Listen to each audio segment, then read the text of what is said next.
Good evening, viewers. Welcome to another edition of Community Corner here on Axe Television Network. It's always a pleasure to be in your company every evening, Thursday afternoons between the hours of 6 to 6:30. On today's program, we're going to be talking to the councillor for the Pleasantville community. You know, from time to time when we vote in councillors and they are not working, you always hear an uproar, you always hear what they are not doing. But when councillors are actually doing a good job in the community, no one says anything and it's not brought to the forefront. I've invited Councillor Robert Paris to share this community corner with us, to tell us about some of the initiatives that's happening in Pleasantville. Councillor, it's a pleasure and welcome to Axe once 25. Once again. Yes. Now, as I said in the opening, when we vote in councillors and they are not working, right, we have a lot of things to say. The drains are not clean, yards are, when you are about dwelling places are in an uproar, and we condemn to the fullest. Yeah. But when they are working, you hardly hear anybody say anything. Yeah. Now, I have been following you for some time now, and you are doing a tremendous job in this community. Thank you very much. much. I want you now to it. tell us and tell the viewers of some of the initiatives you have implemented since returning to office. Well, thank you for the opportunity once again. I know that when I came back into my second term, one of the first television interviews I did was with you. Yes, and Councillor Randall Danawa. Yeah. And it was important for me to be returned to office and to be re-elected, as I told you then, because I would have started projects from the first time, from my first term, and it would have continued into the second term, and they would have been completed now. We've done a number of things in the Pleasantville area, but I must give kudos to my mentors, people who were behind the scenes, obviously. I can't live down Daddy, you would know that. Yeah, my father was a former councillor, but persons like my godfather, Mr. Manning, Mrs. Manning, who is one of my advisors, and I think that's a good advisor to have as a former local government minister. Very, very so, yeah. Right? So there was a sustainable plan that was enacted in 2009, and she would call me very often and she would tell me, Robert, stick to the plan, stick to the plan. And that is exactly what I did. Now, you mentioned before, it is councillors don't get the credit, or the public has a perception that councillors aren't working. Yeah. But to be very honest with you and to be fair, George, the system is not working. If you create a system whereby people understand the rigors of what a councillor can or cannot do, then you would understand. Yes, so you would understand the shortcomings. And understanding that, what I did was I just simply chose certain things to be able to. I'm not a minister. I'm a councillor. I'm someone that everyone is supposed to come to. Stay on the ground, stay humble. I would have started small projects in order to empower the persons on the ground, empower the man on the ground. So we did certain things like a community garden. The idea of the community garden, right? And yesterday it was named after Mr. Glenn Jemmott, who lives in the community, is alive and is in the community, and it was named after Mr. Jemmott. And the reason why is you have a green area, an open area that generally people would have dumped. They would have done all kinds of different things. And in convincing the city to invest in a garden, it serves two purposes. One, to beautify, and two, to be able to feed ourselves, right? And you see, that type of thinking is something that it's been inculcated in me from ever since I was a little boy, right? Always being able to think out the box and not taking no for an answer. So those, I think, in my opinion, is what led me to a certain bit of success as a councillor, right? So let's get back into the communities, and let's start, because people need to understand, you know, as you said, what a councillor could do and what you cannot do. Yeah. What are some of your major obstacles or hindrances that prevent you Because I'm sure that when you were re-elected, Yeah. you had a plan in mind what you will want to accomplish in Pleasantville. Yes. Right? But I'm sure along the way, there are hindrances, there are obstacles that is preventing you. What are some of the challenges that you face, to get, your job done to the fullest? Well, to be very honest, again, it goes back to the deficiencies in the local government system. The local government system, well, the Act of 1990, right? We haven't seen much of an evolution from then to now in order to give councillors that power. One of the things that people don't understand is San Fernando was made a city in 1988. And the problem is we have not extended the boundaries were extended to Marabella and Laramine, right? But the thing is, we still have the same workforce that we did when we were a borough. And that poses a lot of challenges for us as councillors, right? In order to get certain works done. What people have to realize is the Ministry of Local Government, they are our parent body. They get our money from the central government, right? Through the central bank. And that allocation has to be shared amongst the different municipalities. And when we, as councillors, get our allocation, it is split amongst 9 people in San Fernando. And it really isn't that much. Because one of the first expenses that we have to cover is the wages, paying people. And thereafter, they start to budget towards recurrent expenditure, which are the projects that maintain the parks, the playfields. It's not that large. And you would hear people who don't understand say all kinds of things. Now in politics, you have to have thick skin.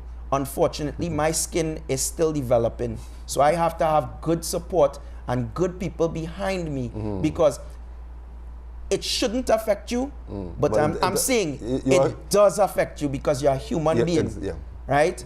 So when you're doing your best and you're putting your all out into the into what you're doing and you hear some negative comments, right? It disturbs you. Yeah, it disturbs you. So it's either you get up and continue doing, right? My strength comes from the Lord, to be very honest with you, right? I keep on praying for whatever it is that I can get and how God is guiding me, right? That is my strength. That is it. In terms of the local government system, people really don't understand the challenges that we have. Now, share with us some of the projects that that has been implemented, which stands out as a beacon in the community of Pleasantville. Well, today I'm going to take you on a little small tour, right? In 2013, we started the Wall of Fame, the Pleasantville Wall of Fame project. Now, you would understand because of the different socioeconomic backgrounds throughout the city, right? And Pleasantville has developed over a number of years. We, in 2013, in the city of San Fernando, was developing a gang problem. And I wasn't blind to it because as a representative, as a councillor, you have to be on the ground. And we noticed that with the, it was the bus shelter, right? Let me give you a little history quick. The bus shelter was where before we had offices for the workers in San Fernando. Before we had that, all of the workers would be gathered under that bus shelter there, and they would be bussed off to the different electoral districts to do work. So it is as a landmark. So over a number of years, you would see it just became really nasty. People would stick up posters on it. People would urinate there. And I started to notice gang symbols there. So I went to the then mayor, Marlene Kudre, and I convinced her that this thing was going to escalate in Pleasantville. And she gave me then $15,000 and said, let me see what you could do with that. So what we did at the time was we hired 2 university artists and we cleaned up the area. I came up myself with members of the community and we power washed it. And we painted a mural of people who served our community. When you see it, it really is, it is a landmark now. And from there, a resident came to me and said, Councillor, good job, but you have to change the roof. How you have people on that bus shelter and the bus shelter looking like that? Thought about it and I said, okay, let me try my hand at this again. And I went back this term in council, and I convinced them we have to spend more money on this. This is it's part of our institution. And we spent upwards, and this is a combined effort, maybe close to around $80,000 refurbishing it, because we reinforced it with steel and we terrazzo the floor. We put a thick bench. So what you have there now is something that will last us for many, many years to come. Right now we're constructing a sidewalk going to it. There is the sidewalk also has for the disabled to come up, modernizing the way the people in our community think. Right, so that was one of the marquee projects. The other project, again, I think I alluded to it before, was the Glen Jemmott Community Park. It is a collaboration between the members of the community and the city corporation to maintain a green area. The intent of it is to create a serene area whereby people can come, they can relax, can take pictures. It's a beautiful area. And as well as I've been approached by the Ministry of Agriculture. They have some people through the university that want to do a grow box project there as well, right? Some of the other projects, well, obviously you have your recurrent expenditure, big projects, and let me tell you something.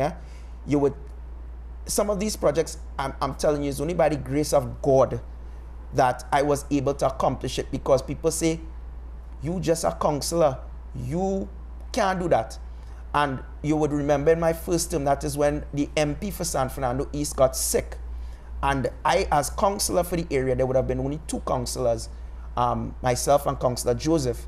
And I was elected to assist Mr. Manning in that time.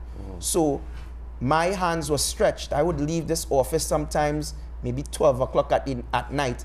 And I think it was in preparation for what I'm experiencing now, right? So, you know, we'd have infrastructural projects like we got the first time in Pleasantville, we got a developmental project when the political party that I'm a part of was in opposition, and you don't get that. Unfortunately, in our political system, it doesn't allow for that. And it was really because of the network and my ability to lobby. The then government, they spent $1 million in refurbishing a drain, the main drain in Pleasantville, phase 1, right? That was collapsing. It would have actually pulled the land of this very set institution that we are, the Village Plaza. It would have pulled the car park down.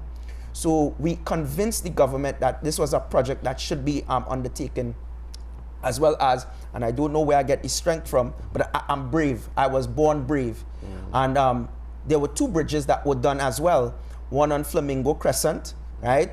I think the final cost there would have been $700,000.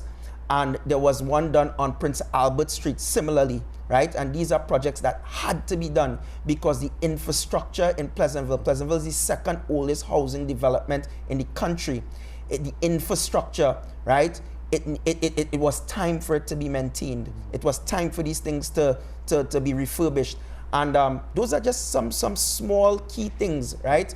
I was also able to honor the first councillor when Pleasantville became a city, and that would have been Miss Shirley Nichols. We named the Geranium Crescent basketball court after her. So it is now known as the Shirley Nichols Basketball Court. Thereafter, early this term, I renamed Flamboyant Crescent Park. I named it after Mr. Vernon Lioto. And Mr. Vernon Lioto was the very first councillor in Pleasantville, local government councillor. And you know, I'm not naming these things after people I don't know. Obviously, my father was in politics. Obviously, through my family connection, I'm 38 years old. I would have grown. So these people would have been people that know me and would have invested into me. So it was indeed it was a good opportunity and a pleasure in being able to honor these people and to educate the future generations to come of the contribution that these individuals, these community activists, because before you get into politics, you should really love, on this level, you should love your community. Definitely, yeah. Looking back now at Pleasantville then, you know, to now, and as you reflect on your term, when your time has come, because there's going to be a time when, you know, you might continue as well as you might not continue. Yeah. Where would you like to see Pleasantville stand as a community? I would say this much. This job is a labor of love. I really love my community. And I will not walk away yet, because I believe that my job is not done. But when that time does come, I would like someone with the same passion as I have for developing Pleasantville. Pleasantville has a lot of potential. The people in Pleasantville are unique, right? And really and truly, I take pleasure, right, in being able to empower some of the young people who, they look up to me, because I am able to employ some people who, in the eyes of some, may be unemployable, right? They look up to me. And I would like to see one of them look at what I have done and take up the mantle and continue. That is what I would like. Now, what about the area of crime in Pleasantville?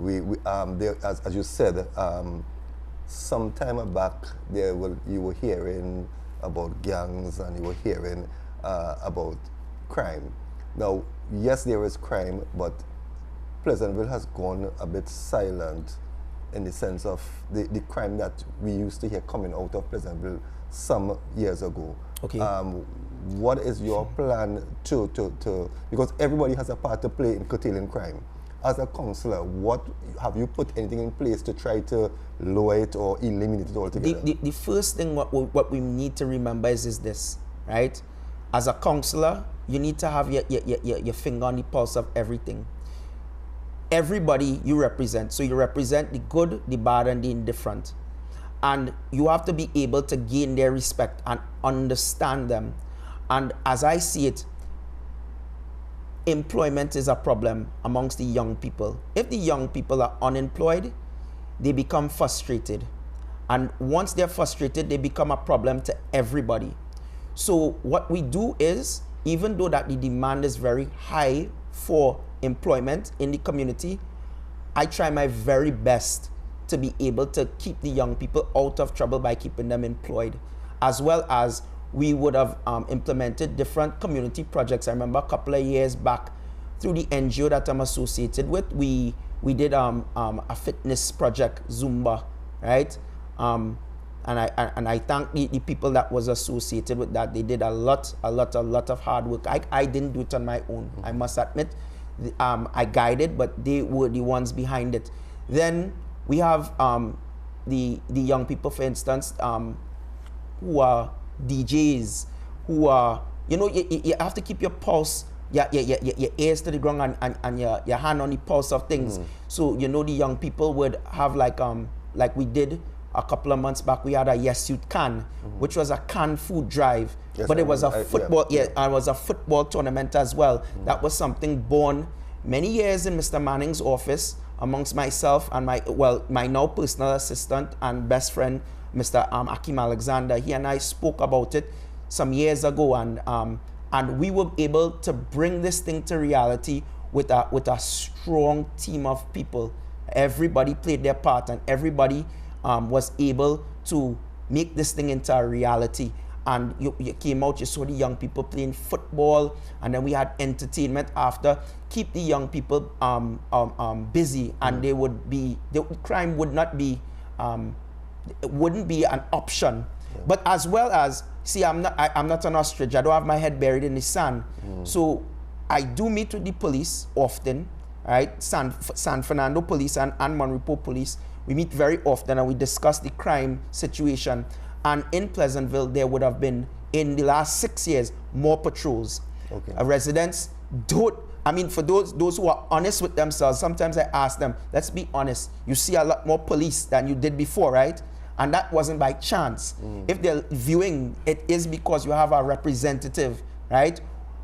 People would say that when Mr. Manning was there, we needed a police post. If I had the power as a councillor to put a police post in Pleasantville, I would. I have limitations as a counselor. I am just a counselor. To me, I tell people, all a counselor is, I get an opportunity once a week to put on a shirt and a tie to go and talk for you all. I am no different. I don't want to be treated different, even though as a public figure, people treat you different. That's the hardest thing ever, because you know you battle between your personal and your public life, right? So, you know, I those are the things that drive me and motivate me, right? But I think that is the ingredients to stop some of the scourge of crime within our community. Okay. What are the plans for the remainder of the year? What sort of projects that you have you're looking forward to? Well, we just started another mural coming in on Shakonia Avenue. Now, I'll take this opportunity because I can. I read somewhere yesterday where a resident from Pleasantville tried to criticize me regarding putting another mural. Actually, she wrote and said something about why is the finance committee considering doing another mural. Let me make people understand this. By trade, I am an artist. I see beauty in everything. And what art does is, art is the first form of communication. Before people could have write, they could have drawn something, a symbol. And what you do by leaving your footprints is what you're empowering generations and generations to come. Because I would have contributed, but you see no picture of me anywhere in Pleasantville. But there are people, right, who would have contributed, just like bricks, to building Pleasantville to what it is. Cecile Hines, she is the first female FIFA referee for Trinidad and Tobago. She deserves to be honored in some way. Mr. and Mrs. Critchlow, educators, many years in the Pleasantville Secondary School, they deserve to be acknowledged. And you know, the thing is this, I'm fortunate. People would think that it's a set of money that we spend or whatever. But on that project in particular, an NGO took it on as a project, and the artist that we are paying, we only paying $3,500 to a renowned artist. And he's very difficult, I must admit, because, you know, he knows that he's usually paid more than that. But I am humbled because here it is that we are introducing that to Pleasantville. And you see, when you have projects like this, you change the mindset of people, right? And people desire and want to perhaps, well, maybe I could do something and one day I could be on a wall of fame or whatever. You have to do these things. I am not a minister. I don't have the resources to change people's lives right away. But I could change the way people think for generations to come. And that is really and truly my whole thrust, right? So good. I see we're going the year, right? So you're seeing the disabled ramp that we put in.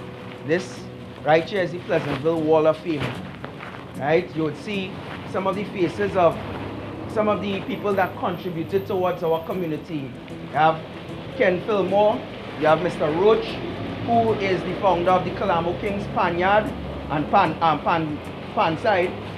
You have Mr. Dionarine Singh. He comes from the original family in Pleasantville, and they live in the coconuts, the area that we call the coconuts, and he's the Hindu spiritual leader for our community. Mr. Nolly Huggins, he was a former councillor, alderman in the San Fernando City Corporation. You have Miss Elma Sampat. She was the oldest public servant, right? The longest serving public servant in Trinidad and Tobago. She lives in Pleasantville as well. Well, this gentleman doesn't live in Pleasantville, but obviously he contributed for many, many years to San Fernando, and this is Mr. Patrick Manning. Mr. Winston Moore, former ambassador for Brazil and former alderman for the San Fernando City Corporation. Mr. Lioto. Mr. Lioto was the first councillor for Pleasantville. You have Miss Olive Smith. She was the first president of the village council in Pleasantville. You have Mr. Ian Deming. He represented Trinidad in basketball, and he came out of this community. And then obviously you know Mr. Michael Maurice, who was a part of the strike squad in 1989, and he is also a resident of Pleasantville. So we spent a good bit of money in refurbishing here. We did over the floors. We put a new bench, thick bench. We replaced the roof, and we reinforced it with steel. Before, this was wood. So this is going to be here for quite some time. We're going to do over the sidewalk. We're doing over the sidewalk, right? We put in a sidewalk there as well. So this is a historical landmark in Pleasantville, and for the contribution that we've made to refurbishing it, I'm really proud of. Right? So we can go somewhere.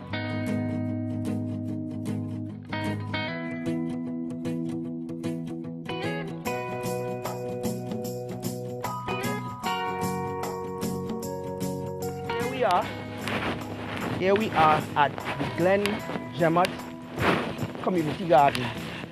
So this is a project that I started in 2013, and I'm really proud of this. In the next couple of days, I have been assured that what we're going to do is we're going to paint those benches over, right? But it was a beautification project for the community. And as I said before, the Ministry of Agriculture has contacted me, and they want to do a grow box project through the University of the West Indies here as well. So it's been a labor of love, really and truly, a real labor of love. We're going to put a water tank there to continually have water. I've been informed that WASA has put a connection on it as well. We're going to put up in the next couple of days the sign, because here was proclaimed the Glen Jemot Community Park yesterday in council, and I was really proud to have done that, because Glen Jemot lives 2 houses away right there, right? He lives right there, 2 houses away. And you see, this is something that's going to last forever, right? So I was really proud of at the opportunity that I had in doing that for Mr. Jemot, right? So here, that was the old stockpile yard for Pleasantville. And what we did was we got a change of use. And this is why it's important for me to be re-elected into this 3rd term. We are converting there into a vendor's mall. Yeah, that entire area there. Now, we know that our vending on the streets is illegal. And at one point we had the issue of vendors vending underneath the bus shelter. But the city corporation doesn't want that, right? So what we're going to do is we're going to convert this entire area here, right, into a vending area. So the idea is you get 6 months a year free, and thereafter you pay a subsidized cost, right? We work very hard together. They have supported me, her husband and her, and they've been relocated here because they were under the bus shelter temporarily, right? But they have first dibs when it is that we develop there, and we put our vending area there, our designated vending area. So the idea again is they keep vendors off the street, and you're putting them in a regulated area where cars could drive in and out, and it's more protected, right? So thanks for the support, all right?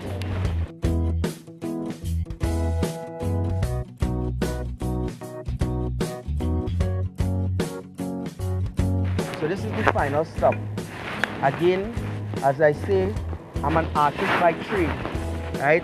And for me, art is life. It transcends the way we think and the way we look at ourselves. So anywhere that I see an open space, believe it or not, I see beauty. And to me, art is beauty, and beauty is art. And we hired a renowned, I'm not going to call his name, artist, and he's agreed to do it through the San Fernando Youth Coalition, which is an NGO, to do this project at a cost of $3,500. And you would see the outlines of some people that we're putting. This one in particular, this is Cecile Hines. This is the female referee I was saying. It's not finished, it's a work in progress. The gentleman is going to come today to try to complete it. This gentleman here is Mr. Diabro, Fitzgerald Diabro. Well, he gave us a very young picture. So we're putting him up as well, right? And of course, memory serves me, right? I don't want to be I'm getting senior citizen moments. This is what's the gentleman there, Glenn? No, not Mr. Critchlow. Guilarte, Mr. Guilarte. He was one of the town planners in very, very early in the infancy of the San Fernando Borough Council then. So this is one of the people. We're gonna put Mr. and Mrs. Critchlow, right, in those other boxes, and obviously another person who has made some prominence. Now, this building here, right, there was a fire in 2011, right? 2011, and yeah, it's 2010. Wow. So very early into my term, I was able to relocate all of the residents there. They now live in Tardale Gardens, and I'm really proud of that. But the only thing is, I hope that the government of the day do something about this building, because there are, as I said all the time, there are homeless people in this building, right? It lends to, it brings down the property value and the security of the safety and security of the residents. A lot of the residents within this area are senior citizens, so I really hope that they could do something about it. But we're trying to beautify this area as best as we can. Something I find it far too, common in communities that when you ask a young person, well, can you name somebody from a community who has achieved something? Yeah. They don't know, because history is lost, right? And I must congratulate you on what you have achieved so far. I want to give you the last 2 minutes or so in this program to really talk to your community, and tell them your feelings and what you would like them to know about the job that you're doing. Well, I'll look directly in the camera and say this. I love Pleasantville, right? I thank them for the opportunity to have had 2 terms to serve you. I'm humbled by it. And I want to have the ability to continue serving you to the best of my ability. My portfolio in council is the chairman of physical infrastructure and transportation in the city, which would have meant not only am I the representative for Pleasantville, but you would see different projects around the city that have my stamp on it. For instance, the Renzi Curtain traffic issue, the designated parking areas. Then right now we're working on a queue for parking for the taxis at Gulf City, High Street. These are things that I am working on. It has been a learning experience for me. It's been a humbling experience for me as well. And I would like to partner with you. Just come. I don't bite. I'm a regular person. And you always get people thinking that, oh, he's a counselor, I can't talk to him, whatever. Come to me. My office is open Monday, Wednesday, and Friday. I think I'm perhaps more accessible because I have more office days than all of the counselors. And I just continue to be humbled by what I'm doing. And I thank the Lord Jesus Christ for giving me the opportunity to serve on this level. So that's as much as I have to say. Councillor, it was indeed a pleasure, and we wish you all the best, and as we continue to look at the great success and the achievements here in Pleasantville. With dear viewers, we have come to the end of another edition of Community Corner here on Acts 25. You heard all the good things about what Councillor Paris is doing in the community, and for those of you who live in the community of Pleasantville, you got to appreciate, because we complain, but when someone is doing something, we do not come out and give them that support. And that is what Councillor Paris needs. He needs your support. It cannot work, one hand don't clap. So for it to be achieved, you, the community, people in the community needs to come out and support your councillor. And then you have to show him appreciation. You have to let him know that he's doing a good job. That way, it will inspire him to continue. So we hope that you enjoyed this episode. Remember, Community Corner is on every Thursday at 6 p.m. And if you miss Thursday, there is a repeat at 12 noon on Friday morning. So again, thank you viewers for staying with us, and we hope you enjoyed this segment. See you next week Thursday at 6 p.m.